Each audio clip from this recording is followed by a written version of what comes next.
Hey, what's going on, everybody? TG here, back with another video. Today, we're going to be talking about if Joe Biden winning the presidential election will actually hurt the market.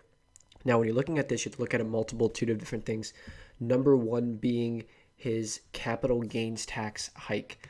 Now, current capital gains tax is sitting at 23.8%, and he wants to increase it up to 39.6% for the highest earners in the market. Now, this could really hurt the stock market and could cause an immediate sell-off. So people don't have to be under that umbrella of, that huge capital gains tax. That's a big percent difference, especially when you're dealing with, hundreds of thousands or even millions of dollars. That is obviously a big, big difference. And, he's also talking about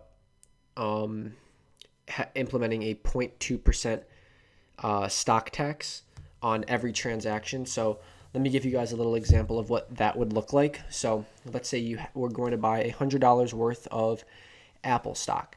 And normally with this capital gains tax, you only get taxed on the money you make. This 0.2 transaction stock tax comes right off the top immediately. So initially your $2 is just gone right there. And that's your tax on it. And then you'd also have to pay capital gains taxes as well if you do make a profit. So this is probably one of the biggest deterrents when it comes to like day trading and swing trading and anything that's not, super long term. For long term investors, it's really not an issue because, you're just paying that 0.2% initially and then it's fine. But, for some people that, will trade 5, 10, 15 times a day, well, that could really add up and that could end up becoming a big, loss if let's say, especially if you break even or lose in a trade. Well, you're always losing a little bit. You're always losing that 0.2%. And, that could cause people to, want to hold the stock longer because they want to feel like they have to make more because they're already down an initial 0.2%, which, overall could not be good because that can, deter smaller investors who want to be in the market to not be in the market. Like, for instance, like if, someone's just getting started and, every time they make a trade, they're losing $2 if they only have $100, that's going to kind of deter them out of the market. So smaller retail investors like myself, it'll kind of push us out of the market. And then, institutional investing will be like the biggest, like 90 something percent of the market. I don't know the exact percent, we'd have to see, but it would definitely, take out a lot of investors, especially Robinhooders nowadays that, like to day trade, like to swing trade, make lots of plays every day. That stock tax can really hurt it. So that's something to take into consideration. And then obviously the capital gains tax is another thing that's a big percent, especially if you're living in a state like California. Well, you're already out, 55% or 53% on every gain you make with that. And who wants to trade if you're losing, 53% every time? If you're in New York, you're losing like 48% on every trade you make. Like, it's just these capital gains taxes are insane. Like, it's just not sustainable, and it will really, really hurt the market. And then another thing that will hurt not just the market but the corporations itself is repeal Trump's tax cuts. So this is mainly corporate taxes. So a lot of these companies, Amazon, Google, Facebook, they benefit a lot from corporate tax cuts and incentives to, hire within America, use stock buybacks and different stuff like that. So they can use it as tax write-offs, which helps the stock.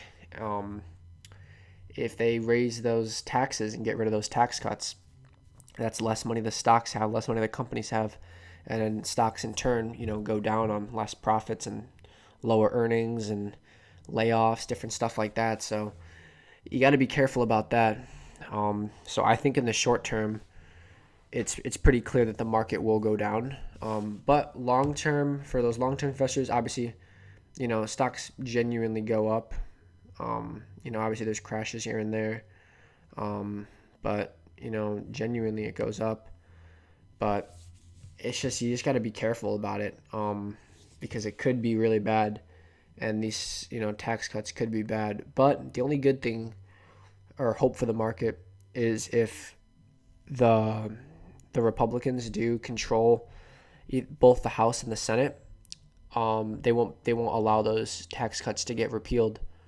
And in turn, yeah, he'll be president, he'll be in charge, but he won't be able to pass laws like that because they just won't get passed in between the House and the Senate. So, and that's the whole checks and balances. That's the whole reason we have it is if one person's in power but the other one's controlled by a different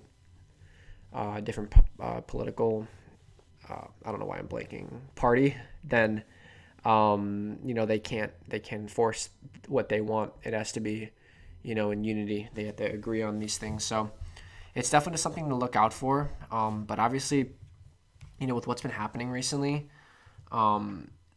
it's pretty nerve wracking. Trump getting COVID, and what does that look like? Are people not going to vote for him? Is he not going to get reelected? If he doesn't get reelected, what's going to happen with the market initially? Is there going to be a sell off? Like, there's so many different factors that are going on right now, and time will tell. And Apple has taken a big hit, and it went down a lot. I'm gonna be down a ton on those puts that I sold. I sold it when it was literally like right here, like 113.60, 113.65. I think I got like 230, and now it's an entire dollar lower. And I'm pretty sure I have 112.5 puts. Yeah, 112.5 puts. These things are gonna go. Those things are gonna be worth a lot on Monday, unfortunately. But you know what? If I do get assigned Apple shares, I'm not going to be too mad about that. Same as my 111.25 puts, but it would have been nice to time it good. We also bought another share of Amazon after hours at 31.25, and now it's obviously a lot lower than that. So, we'll just have to see what happens with the market and everything. But overall, I'd say Biden is not good for the market, at least in the short term. Long term, I feel like stocks will genuinely go up, but expect a big drop off in the beginning. And a lot of people, even CNBC agrees that the increasing capital gains tax could lead to a large scale sell off of stocks. And that could be bad.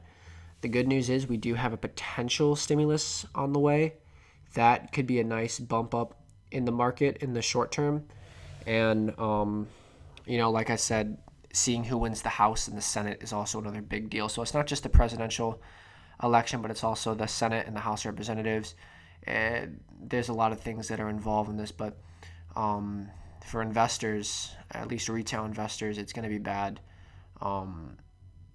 for us based on these tax increases because it's just less profit we get overall and more we have to pay. So obviously cutting your profits is, not good. And, so it's probably not going to be good for the market. And then the corporate tax cuts for the big corporations and everything that they have because, their share price, will reflect that because that's part of their profits. If part of their profits are going to taxes, well, that's less, earnings per share that they get to have. So, yeah, it could be bad, but, time will tell. My goal, honestly, is to try and get, at least 50% liquid by the time the election happens. So I'm hoping that Amazon and Apple will go up big and I can get out of that, especially Citigroup. I definitely want to get out of the banks pretty soon because unfortunately, this didn't even go up at all today between after hours. It just negated itself. So I still have a long way to go. I'm still down like 1,200, but we'll have to see. If the banks have one good day from the stimulus, I'll probably just, get out right there and, be liquid. But as you guys can see, it was a pretty good week overall, $1,600. Solid month, 4,200. 3 month, about 10,000, and then the 1 year, it's about the same. So overall, it's pretty good. And then this is about 9,000. So as you guys can see, not bad. Just steady increases, a nice $1,600 week. But next week we'll decide a lot. So stay patient, guys. I hope this video helped. I hope it informed you guys a little bit about what's going on and what this election can entail and what you guys can do as an investors. And one of the things you guys can check is the volatility, which I'm pretty sure is the VIX.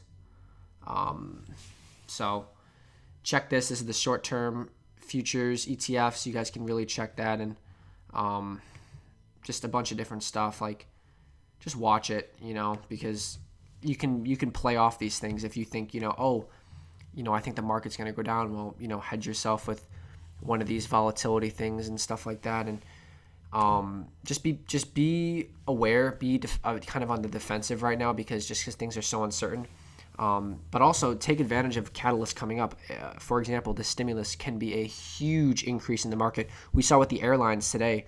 Airlines were some of the only things that were up today because Nancy Pelosi, the House Speaker, came out and said that they're going to give airlines bailouts. And look at that. Literally in 10 minutes, the stock jumped 8%. Like, that's huge. So be on the lookout for that, and hedge yourself a little bit, play some volatility if you have to, and trim profits if you guys get up. Don't risk it. Don't hold your profits too long if you're uncertain. You can't go broke taking a profit. So just be on the lookout for that, and overall things should be fine. Just keep your guys' heads up and enjoy your weekend. I hope this video, like I said, helped you guys get a little grasp of what's going to happen during this election, and all the possible things that could happen based on if someone wins or someone doesn't win. But anyways, guys, I hope you guys enjoyed this video. If so, please like and subscribe. It means a ton. And comment down below what plays you guys are going to be making, what you guys are up to, and just enjoy your weekend, and I'll catch you guys in the next video. Have a wonderful weekend, and I'll talk to you guys soon. Bye.